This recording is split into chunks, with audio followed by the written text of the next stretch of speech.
छोटे से बालक को जितना सिखा दोगे वो उतना सीख लेगा।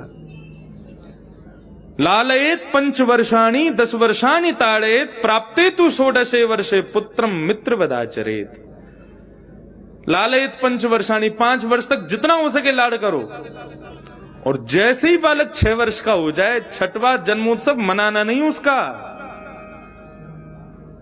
10 वर्षाणि ताड़ेत, फिर कम से कम 10 वर्ष तक उसको ताड़ना करनी चाहिए। ताड़ना मतलब हर बात पर टोको, ये नहीं ऐसे नहीं ऐसे करो, ऐसे नहीं ये करो। लाड़ कर लिया 5 साल, अब 6 साल उसको कम से कम सिखाओ, उसको बढ़िया तरीके से अब मांझना शुरू कर दो।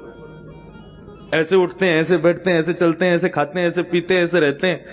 15 साल तक उसको यही समझाते रहो, उसके उत्सव सब छोड़ो। और जैसे ही 16 वर्ष का हो जाए, प्राप्ते तू 16 वर्षे पुत्रम मित्र वदाचरे, उसको फिर अपना मित्र बना लो। फिर उसका जन्मदिन भी मनाओ, उसके उत्सव भी मनाओ। फिर उसके बाद में टेंशन फ्री हो जाओ, क्योंकि फिर अब वो आपका है, अब वो आपके हाथ से जाने वाला नहीं है। आपके पुत्र को आप ही बना सकते हो, कोई और नहीं बनाएगा। केवल उदर भरने की शिक्षा मत दीजिए, संस्कार भी दीजिए उनको। 4 बालकों के बीच में, 4 परिवारों के बीच में हमारा पुत्र जाए तो 4 परिवार प्रसन्नता से कहें, भाई आपका बेटा बहुत अच्छा है।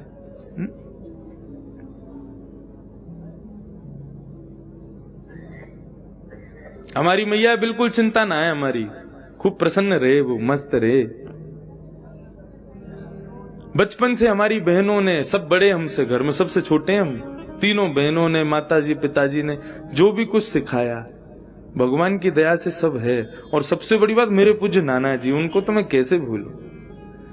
उनकी कृपा से ही मैं भागवत के व्यास मंच पर बैठा हूं। और आज नाथ द्वारा की कथा में मुझे पूर्ण रूपेण अनुभव है कि वे पूरे 7 दिन यहां विराजे, और विराज करके श्री गिरधर लाल जी के उन्होंने दर्शन किए, उत्सव में भी विराजे।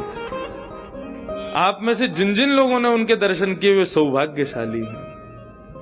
उनको ब्रजमंडल के अष्ट सखाओं में से एक सखा माना जाता था। बोले ये कुंभनदास आदि में से ही कोई दोबारा जन्म लेके आए हैं, ऐसे हमारे पूज्य नाना जी।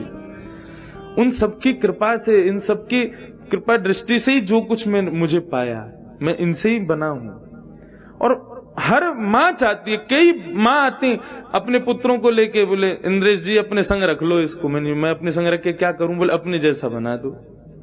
हाँ, मुंह पे फोटो कॉपी की मशीन धरी है, मैं अपनी फोटो कॉपी दे दूंगा। मैं ऐसे थोड़ी होता है। किसी की संगत से यदि स्वरूप आने वाला होता तो मंथरा भी भक्त बन गई होती भगवान की, और विभीषण भी राक्षस बन जाता, प्रहलाद भी राक्षसों के मध्य में रहकर के राक्षस प्रवृत्ति का ही होता। संगत का प्रभाव होता है, ये बात मैं मानता हूं, लेकिन संस्कार भी तो कुछ होते हैं ना।